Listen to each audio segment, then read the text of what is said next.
I haven't seen enough people talking about the irony that is Battlefield 6. And for those that are wondering what I'm talking about, stick around because this is delicious. First off, let's talk about the fact that freaking Battlefield 6 launch numbers blew Call of Duty out the water. But let's talk about how they got there. Because literally they've been having trouble with their Battlefield games for a while. So EA decided to bring in someone with experience with a franchise. And for the old heads, you know where I'm going with this. They brought in Vince Zampella. Now, for you old COD heads, you know who that is. But for everybody else, he was one of the original founders of Infinity Ward, aka Call of Duty.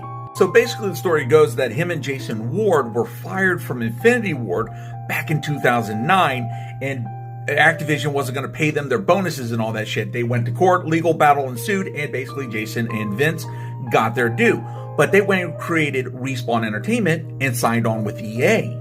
And of course, that's how we got Titanfall, Titanfall 2, freaking Apex Legends, as well as the Star Wars Jedi Survivor series. But then in 2020, after all the things with Battlefield 2042, EA decided, hey, you know what? Let's reorganize the freaking studios that are going to work on the next Battlefield franchise, and we're going to put Vince as the freaking head.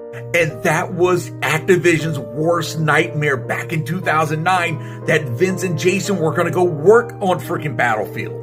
But the irony that it's taken this long for them to eventually come back full circle over to the Battlefield franchise, and it cooks.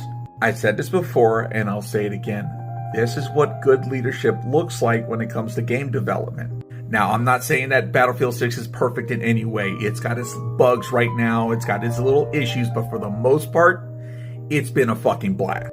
But I couldn't help but enjoy this little delicious nuance, this irony, if you will.